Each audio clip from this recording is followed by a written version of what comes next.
Exercise has the opportunity to make our lives better. We can correct and prevent injuries. We can improve our posture. We can become stronger, more mobile, increase endurance, speed, power, etc., etc., etc. And we can also use it to be healthier. But it takes a specific program to do so. If you're performing just random acts of movement, as I call it, which is you go for a walk here, you do a class there, you do something, you go to a therapist over there, like you're doing stuff, but it's random, right? There's no kind of rhyme or reason. It's almost knee-jerk reaction type stuff. Then you won't get there. And if you continue doing that, in fact, it may make your body worse, because if you're not specifically doing something for your body, well, then it's being neglected. If it's being neglected, eventually it's going to go downhill. So I want you to stay tuned today when we talk more about being specific with your program to improve your health and immunity. Greetings, I'm Kim Basso. I own SolCore Fitness. I've been in the health and fitness field for like 30 years. I'm a soma therapist and soma trainer, which means I'm an osteopathic manual therapist and I'm an osteopathic trainer. I combine these two to help my clients live their best life. So we all know that exercise can help increase not only strength, endurance, and speed, and power, and all that stuff, but it helps increase our health. We can become healthier by working out. This is not new information. There's tons of studies on it. But these improvements generally are general, right? General meaning there's a limit to how much you can improve them, right? So if I just go for a walk and take a class, I'll improve my immunity, right? But there's gonna be a limit to how much I can do that.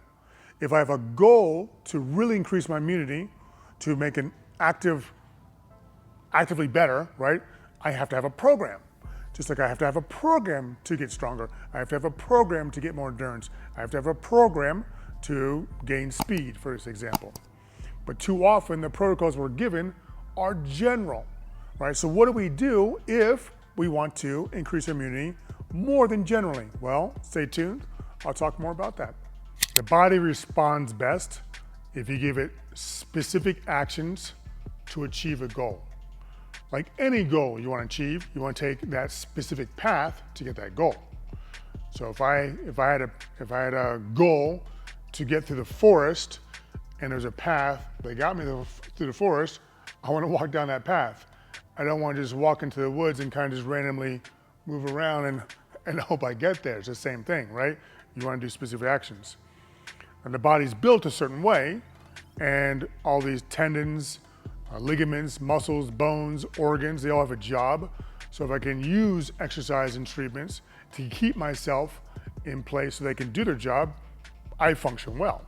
I function well by not only moving well and being strong and mobile and good posture, I function well by thinking better, my heart pumps better, I digest better, and oh, by the way, I have a better immune response.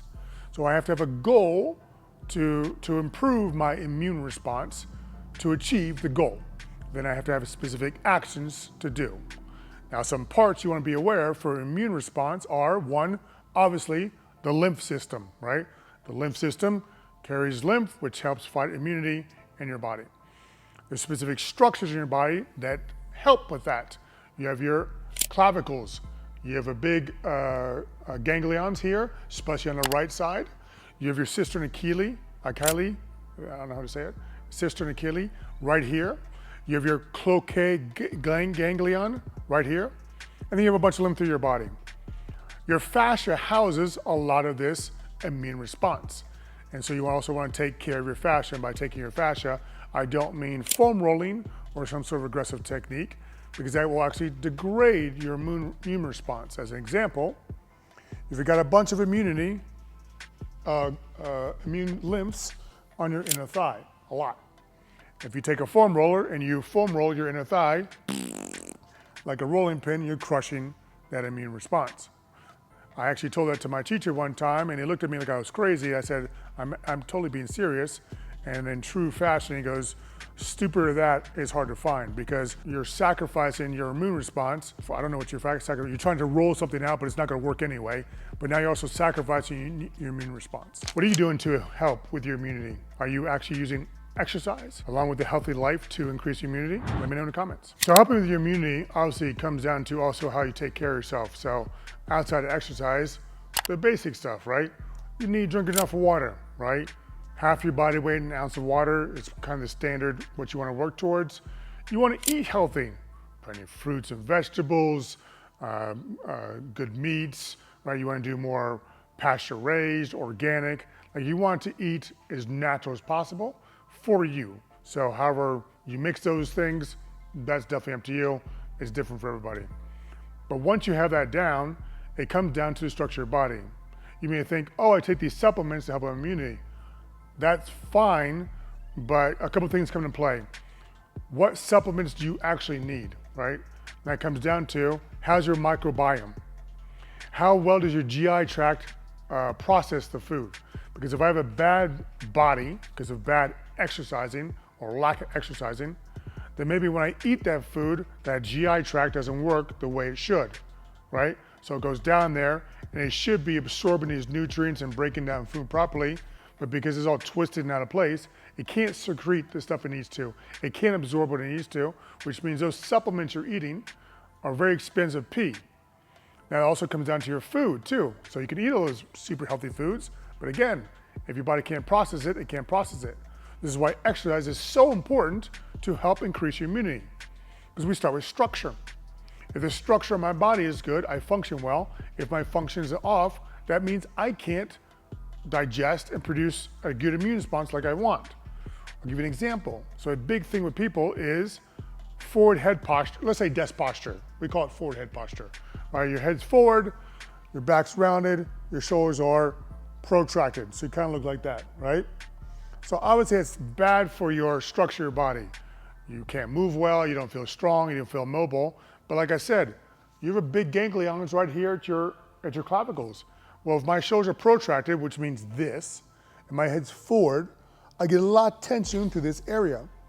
If I have tension through this area, that means the space that these ganglions should be in goes from this to that. So you're now asking something to do its job with less space and less mobility than it's used to, which means it can't do its job. It can't respond. So you have to go through your body and say, okay, how's my posture, right? And you need to correct whatever postural deviations you have in your body. So relative to immunity, your shoulders can't be protracted. They have to be back and retracted with good posture, head between shoulders. For your cyst and Achilles, it's about T12. I can't have weak abs or compressed spine in this area because it won't function.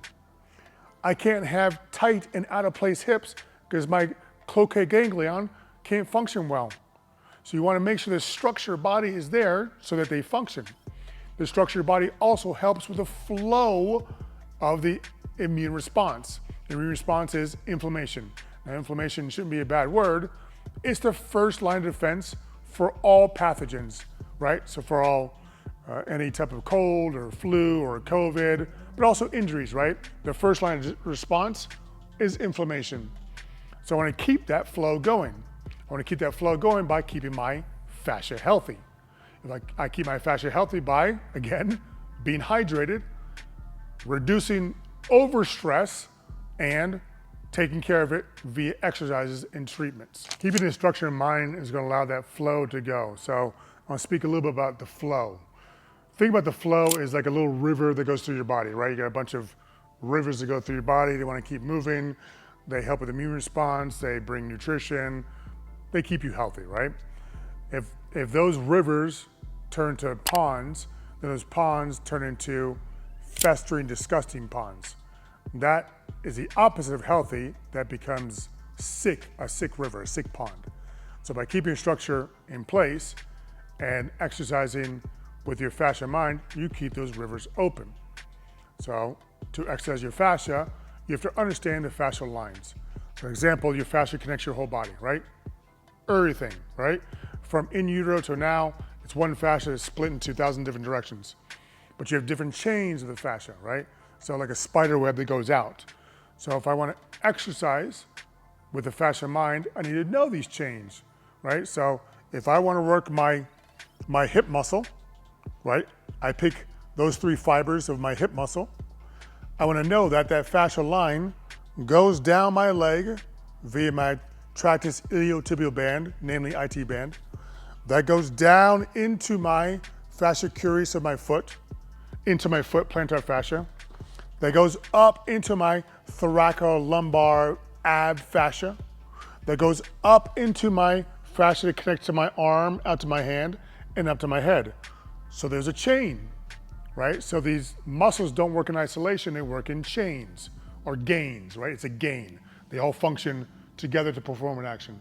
So if I strengthen my hip muscle and I can keep tension along that chain I just talked about, now I exercise the muscle locally, but holistically, I work with the chain and namely the fascia. That keeps the fascia healthy. Because when I stimulate tissue, I keep it alive because fascia is not inert. It's not just the white stuff you remove when you're butchering, right? It has a bunch of jobs. So if I stimulate this fascial tissue, I keep it healthy, and one of the actions, the jobs of fascia is defense and protection. Now I increase how much my fascia can defend and protect me from whatever. Now I know you'd love for me to give you some sort of formula to follow to increase immunity or recommend some sort of supplement that's going to correct all your woes, but that's not what I do here. I want to give you the information to it so you can enlighten yourself a little bit more as to what it takes to do what is needed for your body. And so I don't want to do that. Probably have a lot more subscribers if I did, but don't care. I want the people who are really interested in that to really get the good results, which means you need to be specific with your program for whatever you want. So I encourage you to look around this site more, right? My YouTube channel. I talk a lot about a lot of different topics, all with the idea of holistic without being too formulaic, so you can get more information. If you want to know more then, in the description below, I got a free little ebook handout.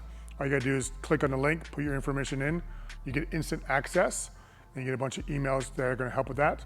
Or if you want to talk to me personally, click on that link down below for a calendar schedule. Find your time, we'll book a time, we'll talk about what you're going through now, your sticking points, what it means to you to get your goals happen. And if I see you're a good fit, I'll recommend my services, but it's not an obligation. I want you to have good information first and foremost. So I hope this is helpful. Put any questions you have down in the comments, and I'll see you next time.